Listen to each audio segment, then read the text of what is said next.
USDA's October crop production report featured just minor changes to the outlook for this year's corn and soybean crops, but what these estimates did was it locked in the big crops on the supply side of the balance sheets. Both corn and soybeans were under pressure in post-report trade. Wheat followed to the downside, while the cattle complex limped into the end of the week, and lean hogs closed at the highest level in 6 months. Live from El Weekly Grand Finale via Farm Journal broadcast, this is AgriTalk. This afternoon, it's a conversation with varsity Joe Vaclavik from Standard Grain. I'm handsome newsman Davis Michelson, and now the host of AgriTalk, Chip Laurie. Dude, I'm telling you, Yeah. it's 82 degrees up here in northeast Iowa. What is today? Is today August 11th? No, it must be No, I'm afraid September. No, October 11th, and it's 82 degrees up here, man. Yeah. I mean, down here in the Midwestern subtropics, we're only at 84. I mean, you're basically experiencing Kansas City weather up there. How do you like it? I guess. Well, this is how this is living the good life, I guess. Up here in northeast Iowa with 80 degrees. Absolutely. In a 24-hour period, we get to experience basically all 4 seasons these days. Oh. Tonight at like 3 a.m., it'll be winter. Now, these are the efficiencies that we've been talking about. If we can get all 4 of these seasons into a 24-hour period, it can be pumpkin spice weather all year round on 363 days. Efficiency, what a people. horrible experience that would be right there. What? Pumpkin spice 363? That's right. Stop That's it. right. You get a day off. Stop it. Oh. Yeah, I need more than a couple of days off in there. Welcome to AgriTalk. I'm Chip. That's Davis and Big Apple Joe Steckler. We've got another Big Joe on. Joe Vaclavik, Standard Grain, is on the show today, man. I can't wait. Yeah. Great day to have Joe on. We're going to talk about what USDA gave us in the crop production reports, the World Ag Supply and Demand estimates. Not a lot of change, or I don't think anything really surprising in the crop production report. But you know what? It's October. These are big boy and big girl crop estimates now. They've got some age on them. You lock them in. There's not going to be a lot of movement in these crop estimates from this point forward. And so what does that mean? What does that mean on the balance sheets for us as we get deeper and deeper into the marketing year? So, and hogs. Dude, did you see that?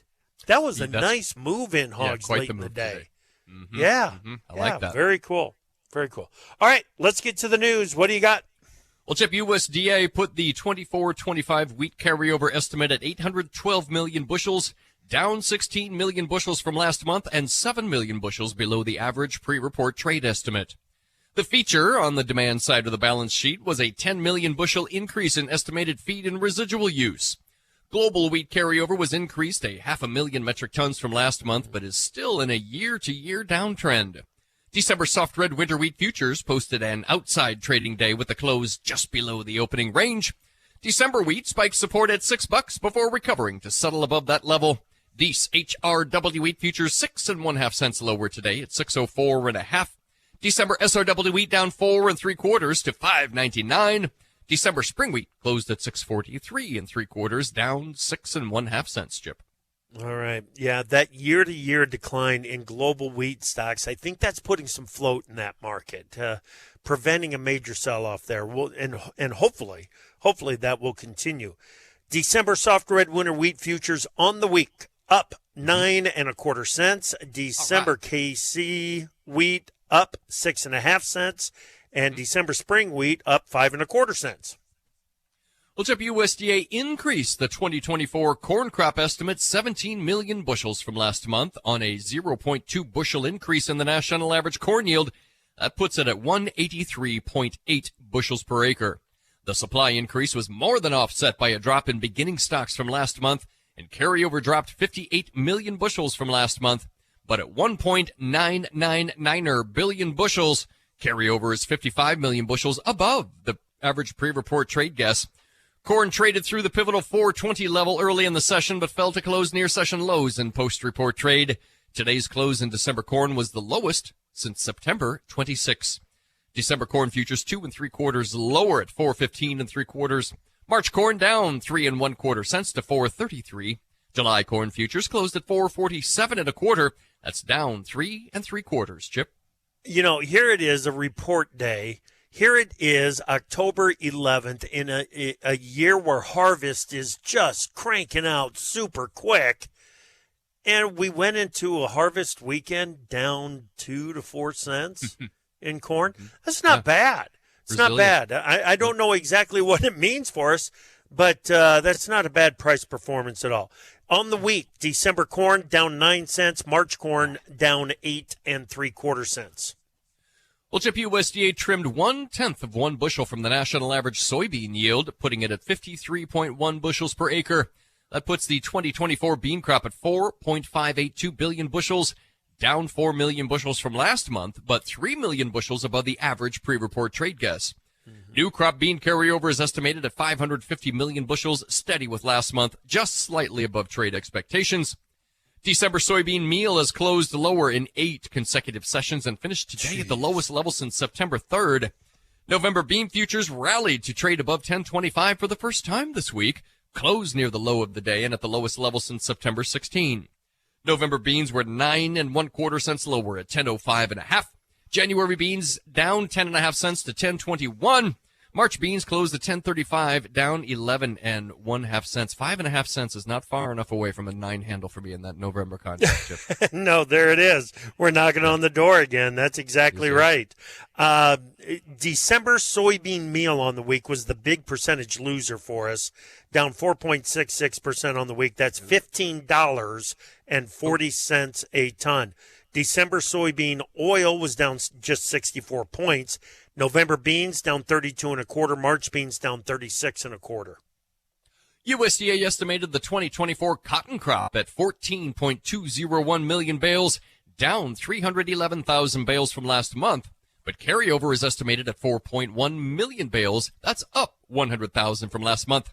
December cotton today was 45 points lower, 72.21. Chip. Yeah, on the week, December cotton was down 106 points down 106 points. That's right. Well, cash cattle trade mostly steady this week. Today, December live cattle traded to a new high for the week before setting back to close just above support at 187.50. December fat cattle 70 cents lower, 187.57 1/2. November feeders 15 cents lower, 249.80. And on the snout side, December lean hog futures closed above resistance at 77.50 for the first time since April 25. December lean hog futures 70 cents higher, but 77.65. The February contract up 75 cents, 81.15. Chip. Yeah. Heavyweight choice graded boxed beef values this morning up $1.10, 311.05. Movement was slow, 51 loads. But nonetheless, I mean, here we are back above 310 on the heavyweight choice graded box beef. That's an impressive move. On the week, December live cattle futures up 57 1/2 cents. November feeder cattle up 52 1/2, and December lean hogs up $1.50 on the week. It was an impressive week for the market. Finally, getting some upside breakaway price action in lean hogs. Joe Vaclavik, Standard Grain, is up next here on AgriTalk.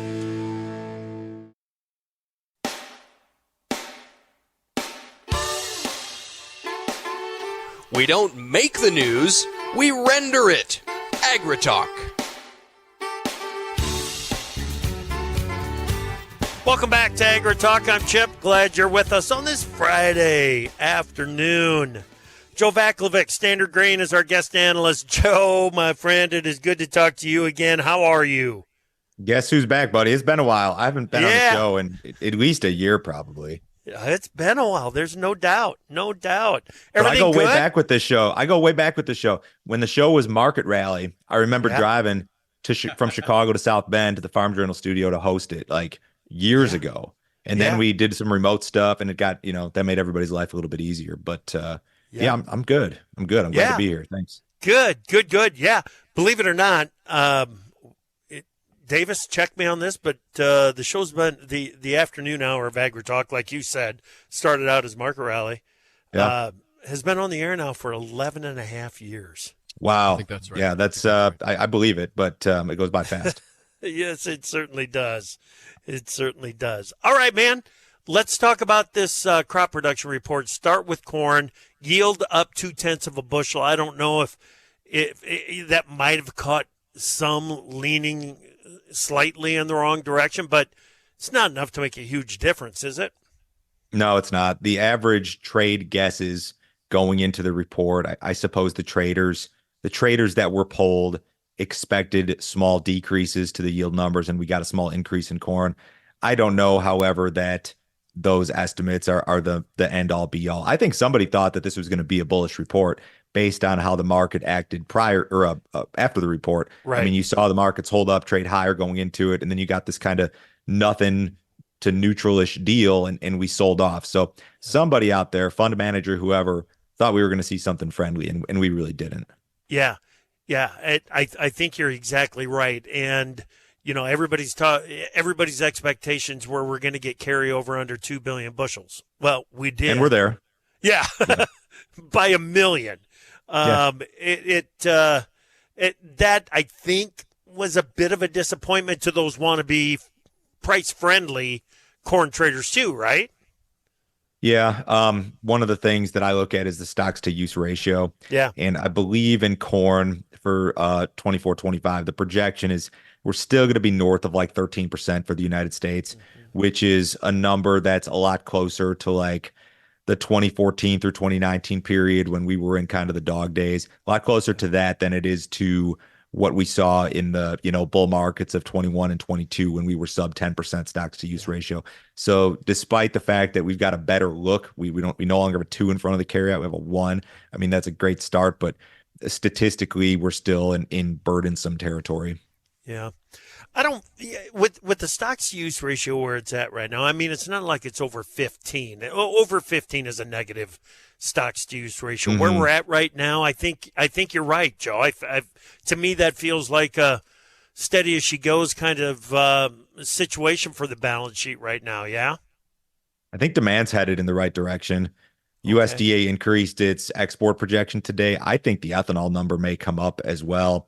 The pace of ethanol production has been running a couple percentage points ahead of last year's pace, yet USDA says we're going to use less corn for ethanol this year. So if we could stay on track and maintain a pace that's a couple percent above last year's pace, I mean, 2% doesn't sound like a lot, but on 5.4 billion bushels or whatever the number is, it is a lot. So I'm kind of positive on the demand front. The crop's there. The crop's good. That's old news. Maybe it changes a little bit, but the demand is kind of what we have to shift gears and start watching. Okay. So with that, I'm going to jump over and let's talk about something other than reports for just a little bit. We're going to have to come back to it.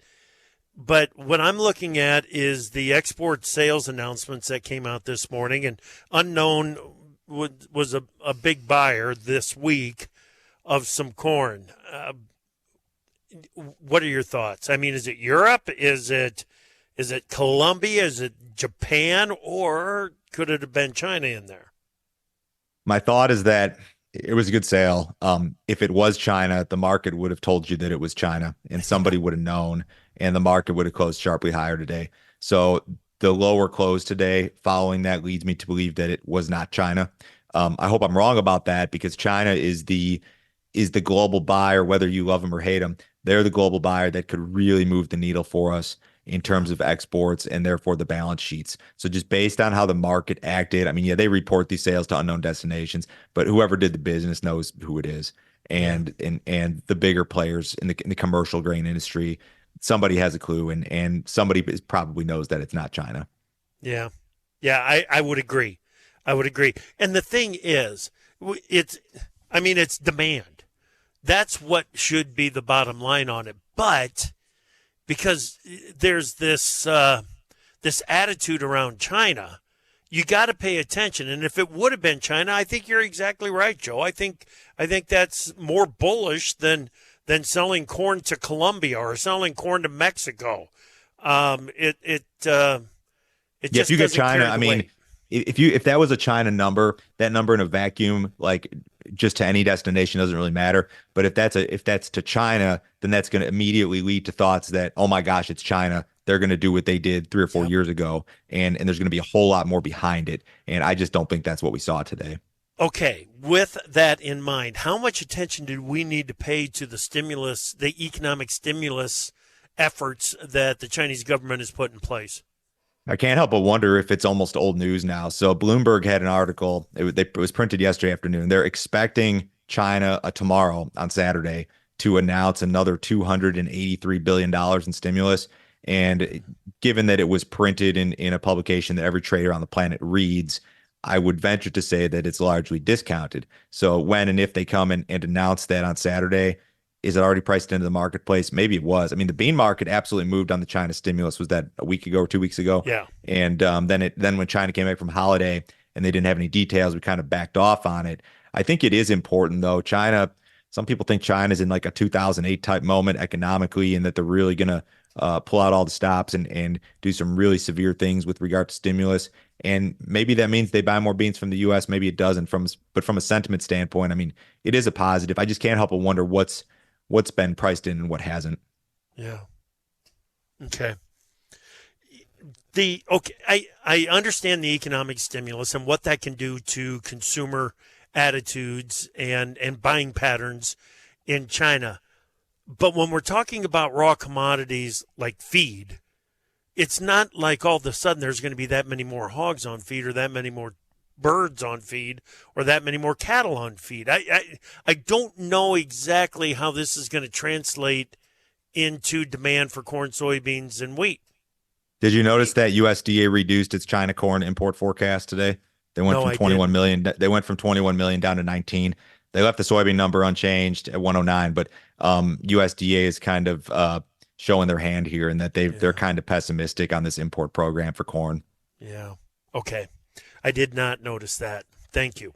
All right. Let's talk a little bit about this bean number in here, too. What on the balance sheet caught your attention? It's incredibly bearish. I mean, I don't know how you could argue otherwise. And with corn, I made the argument that I think the demand could be better and that you could see USDA pencil in some better demand in the future. Exports and ethanol are both possibilities there. I just don't know where you're going to find the demand in soybeans, which you've got to not hope for. But if you want to see that balance sheet tighten up for the United States, you need a Brazilian weather problem, and you need China and other global buyers to come into the export market in the United States and buy more beans. I don't know that it's any more complicated than that. The one thing that could be positive as we get into next year, and it's way too early for acreage talk, but I don't see any reason why anybody would get excited about planting $10.50 soybeans on the board, which is like, $9 cash soybeans or below 10 at least. I mean, in 2025, maybe that's something that helps you out bigger picture, but it's a very tough situation. And the global soybean situation is even more negative than the U.S. situation. I mean, the stocks to use ratio there is going to be higher than it was during the trade war. If USDA is anywhere near reality, which is hugely problematic. I don't like to get too bearish when like things look as bad as I've ever seen them, because that very rarely works out for me, but this is pretty bad. Yeah. So it sounds like you think, when you say bearish, you think prices are going down, just not going up. What is No, I don't think that. I'm not making any price predictions. Don't put words in my mouth. I'm saying that the situation as it stands now on paper, given the government projections, and this is assuming that Brazil is going to have this monster crop, are hugely, hugely bearish. They're very burdensome. Maybe bearish is the wrong word. Maybe burdensome is the right word. In that rallies will be capped because of the situation. Now, if Brazil runs into a major weather issue, all bets are off, and things can change very quickly. But that's a November, December thing. It's not a September, October thing. Excellent. Okay. We are breaking down the USDA reports. We've done a lot of it already with Joe Vaclavik from Standard Grain. Couple of things that we want to get to next here, Joe. We've got this super fast harvest underway. Mm-hmm. What's that going to do to the markets? We've got elections coming up, and there's a lot of talk about the different trade policies or trade plans, I guess, that the different administrations might have. Could that have an impact on the markets? We're talking with Joe Vaclavik, Standard Grain. Let's go to the markets page at profarmer.com and check today's closes, where December HRW wheat futures were 6.5 cents lower at 6.04 1/2. December soft red wheat down 4 3/4 cents to 5.99. December corn futures 2 3/4 lower, 4.15 3/4. March corn down 3 1/4 cents to 4.33. November soybean futures 9 1/4 cents lower at 10.05 1/2. January beans down 10.5 cents to 10.21. December cotton today 45 points lower, 72.21. December fat cattle were 70 cents lower at 187.57 1/2. November feeder futures 15 cents lower to 49.80. And December lean hog futures 70 cents higher on the day, 77.65. Get more market news every market day. Just visit tryprofarmer.com.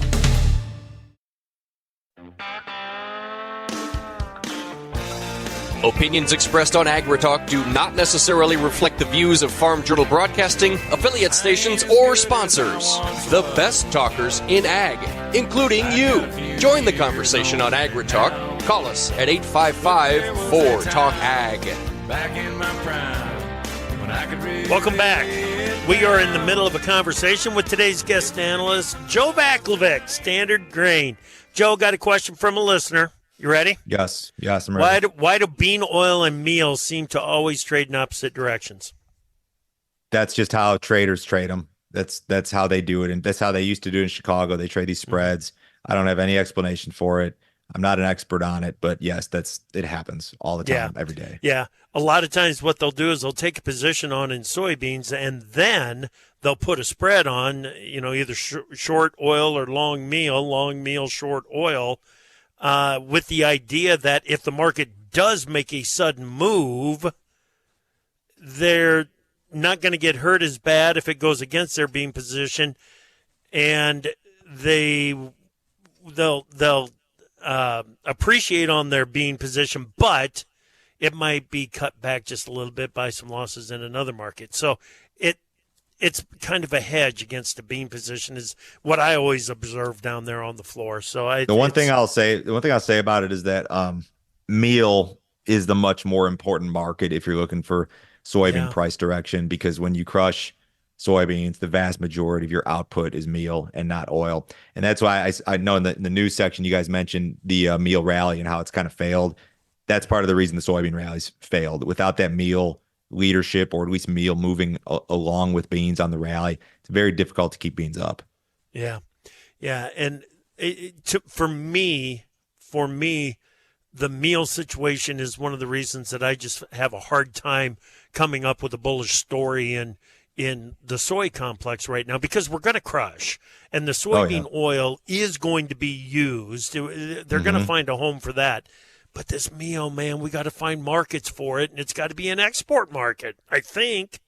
Oh, yeah, and then that's an old story. People have been talking about that for 2-3 years now, about this crush expansion. And, it's going to be great for bean oil and maybe for beans, but what the hell are we going to do with all the meal? Yeah. And, it's going to be a problem if it's not already. Yeah, we can turn it into pork and we can turn it into poultry, but you still got to have a place for that to go too. Yep. So tough stuff. So we talked a little bit about the traders. What are the funds doing now?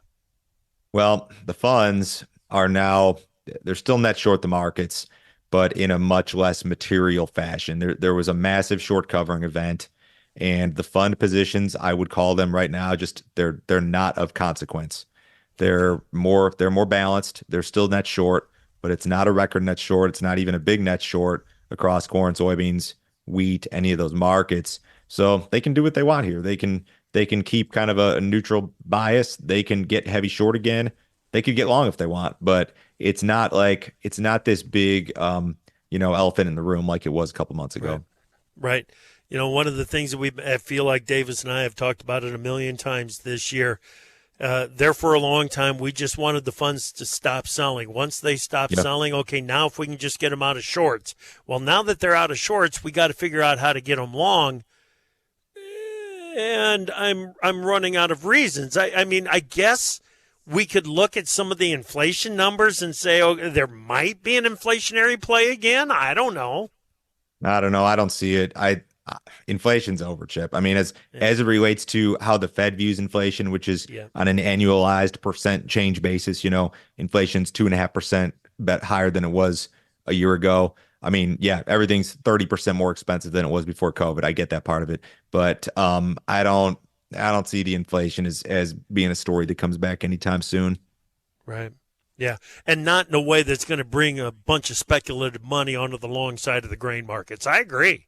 There are some commodities that have acted well, like you look at gold or silver. Some of the outside stuff has acted really well, and I do feel like some of that has to do with maybe the Fed cuts, maybe currency debasement, just the fact that we've created so much currency, but the grain markets have just very clearly demonstrated that they're not overly interested in that sort of thing. Although I do have a statistic for you.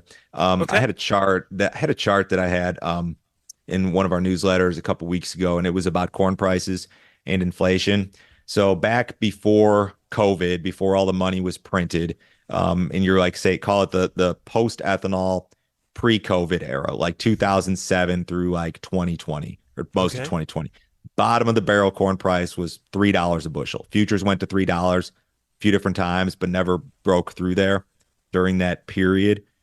Our recent low, this year's low in D's corn was $3.85, which I believe is like 28% higher than the old low, which was $3.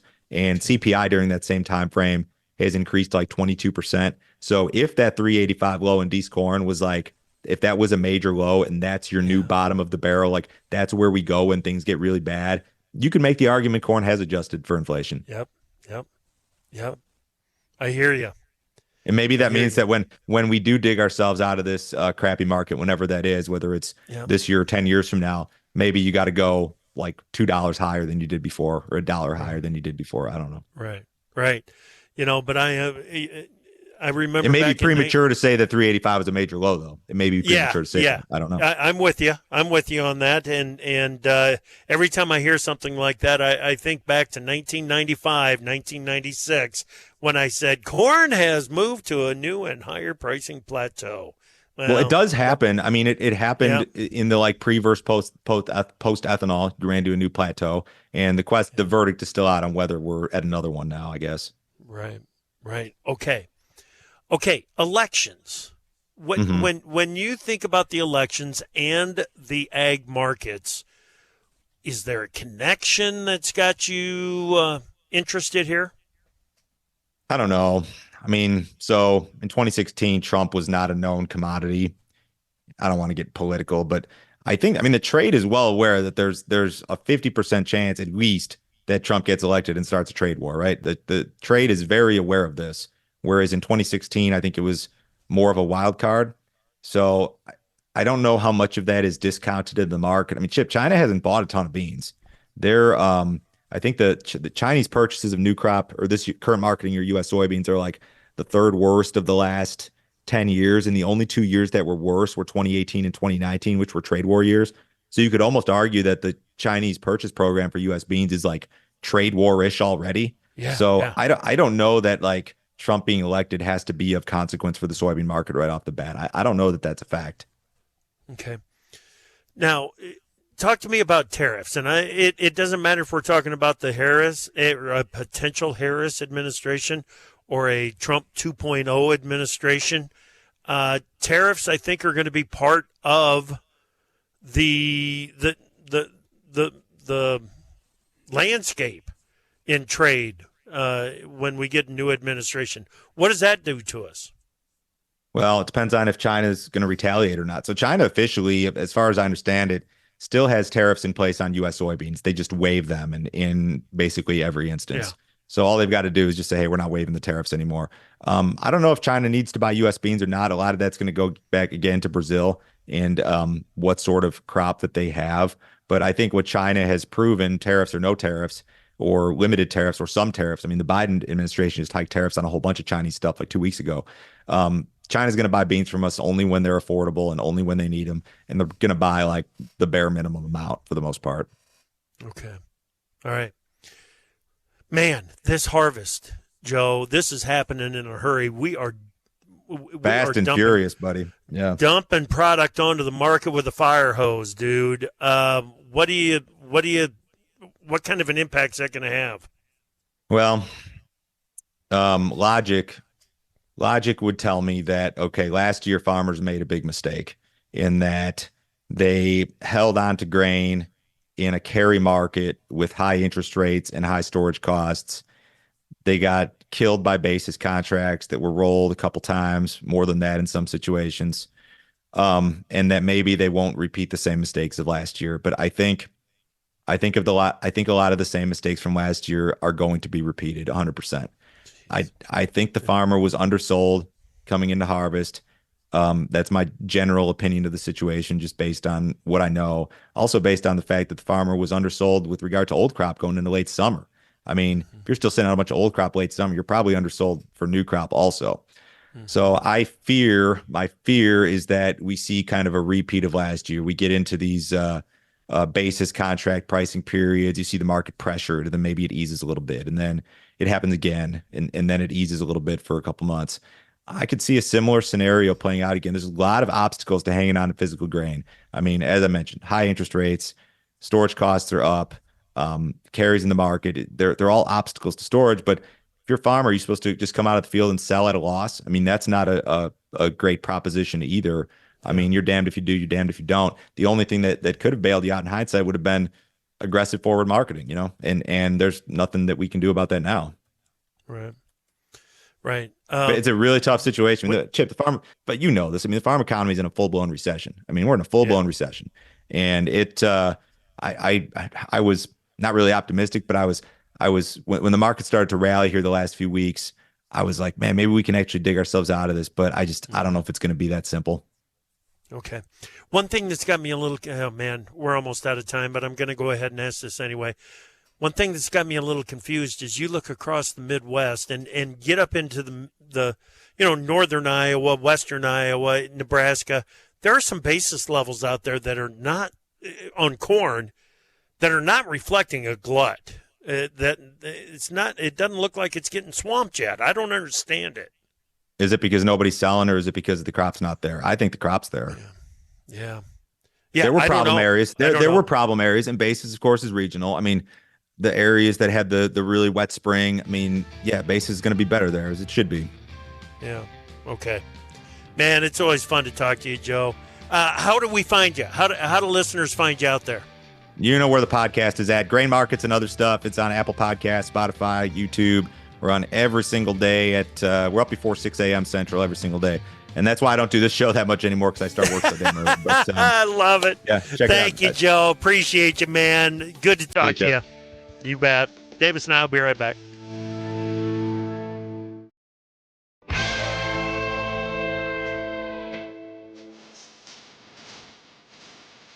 The truth is hard to come by these days, unless you listen to AgriTalk. And here's the good news, beloved listener. You are listening to AgriTalk right now. This is the show. There's not much left, though. Your pal Davis Michelson wrapping it up on a Friday. Chip Flory. Yes. I'm sorry. I went into full goofball radio mode. That's okay, man. Second. I'm sorry. That's okay. It's good. I'm very excited. All right. Yep. I'm looking. Huh? Go ahead. Oh, no, you're doing what? What are you doing? Come on. Well, I was just saying, I was just talking to Big Apple off the air there. Yeah. The wife and I, we're on the bill at a 1985 music party tonight. So we'll be doing various selections from the year 1985. We've been working on it for like a month now to get this thing pulled together. It's going to be awesome. Nice. It's going to be awesome. Nice. That's what I got going. You got big plans? Have you got any Michael that you're playing in that? No, there's no Michael. No. No Michael? No Michael. Is it worth going then? There will be Hall & Oates. Okay. There will be Prince. Huh? Nice. Tears for Fears, Simple Minds. You know I'm a Prince fan. Yeah. We're going to hit them all. And then there's because some of these dudes, these are my jazz buddies. So we really don't know how to play pop music. But for some of our little jazz songs, we've decided that since it's for 1985, we would play the jazz compositions, but sing the choruses to such songs as Take These Broken Wings and Material Girl over top of our jazz songs. Okay. It's very experimental. I think it's going to be a smash. I'm looking forward to it. I want to see some video. That's for Done sure. deal. Done deal. All right. You know I love to send you video. Yes, you were going to make a point probably about something important, if I'm not mistaken. No? Well, as long as we're talking about what's going on this weekend, it Yeah. feels like we're going to get a change over to fall. Yes, it does. By the time, like Joe said, Big Apple Joe said, we're going to be compressing several seasons into a short period of time. Which here. I like. And the wind's going to come around and blow from the north, which will hopefully blow some birds right down that old migratory flyway. Here we go. I'll be out there waiting for them. Be out there waiting for them. Come on. They signed us up for 89 degrees tomorrow, Saturday. but then jeez. Sunday, we're down to 74. Monday, 65. Man, sounds that nice. is I'll take hot tomorrow. That's That gonna is be hot, warm. hot, hot. Yeah. 72 up here Okay. is what we're looking at for a high tomorrow. 59 on Sunday. Oh, gotta like that. Here it comes. 30 degrees come Tuesday morning. Mm-hmm. Wow. Now, wow. a It's shift happening. in the weather like this, temperatures aloft and whatnot, I haven't seen Yeah. really that much on potential thunderstorms or storm activity related to this shift over in the weather there. I hope I'm not missing something, but I'm not seeing anything. Have you seen No, anything? you got to get all the way out to next week Yeah. or next weekend. Saturday, it looks like there is at least an outside chance for some rain to come into the upper Midwest. But before that, you're exactly right. We're going to have this cold front go through, and there's just no energy to go with it, no moisture to go with it. And it looks like it's going to stay mostly dry during that period. Now, we're going to get some wind. There'll be some clouds that'll roll through, but we got to wait all the way until next weekend to get some rain. Okay. Yeah. One thing that I wanted to get to in the crop production reports, and that is the states where some record yields are expected. South Dakota at 163 bushels per acre, Wisconsin 182 bushels per acre, Nebraska 196, Iowa 214, Illinois 222 for a state average yield, Louisiana 189. Okay, so we get a little bit of help. Not a little bit of help. We get some help from Mississippi down there too, at 187 bushels per acre. But you get outside of that, Alabama's at 100, Georgia's at 149, South Carolina's at 95, North Carolina 88, Virginia 103. When you're setting a record national average corn yield, it feels to me, normally I would expect that there's going to be help from all the fringe states. The Gulf states, the Southeast. There's no help for the most part. There's just no help. So what happens if we hit it in the Midwest and the Southeast hits it too? All of a sudden, are we talking about the potential for a 190 or something like that for a national average corn yield? There's one other hashtag, couple others on here actually. Michigan at 179 bushels per acre. New York at 168 bushels per acre. So some impressive corn yields out there, but also we've got some corn yields out there that were hammered by drought in the Southeast. So hashtags are record yields on the soybean yield map. Iowa's in at 64. Illinois is in at 67 with record yields. You've got Missouri in at 51. You've got Arkansas in at 55. You got Mississippi at 58. But we're not looking at record yields in North Dakota, South Dakota, Nebraska, Kansas, Minnesota, Wisconsin. I mean, Indiana, Ohio, I haven't mentioned them on corn or beans. So some real tough situations or some good situations in that Iowa-Illinois corridor, obviously. But get this, you got Alabama in at 31, Georgia at 39, South Carolina 38, North Carolina 37, Virginia must have caught a rain late, 44 for a state average bean yield there. So, again, we're looking at a national average bean yield record at 53.1 bushels per acre, but not everybody is helping to pull to the upside on that. All right, let's get to it. The National Weather Service 6 to 10 day outlook. This is for today, October 17th through the 21st. Man, the above normal temperatures are back into the middle of the country. The entire Corn Belt looking at above normal temperatures. Precipitation, we've got above normal precipitation expected across most of Wisconsin, far western Illinois, and points to the west of that. You got to get out to the eastern Corn Belt to get to the below normal precipitation. The 8 to 14 day, October 19 through the 25, above normal temperatures and above normal precipitation over the middle of the country. Thank you so much for listening today. Monday morning, Machinery Pete and Justin Tupper from U.S. Cattlemen's Association. Have a great weekend. Be safe.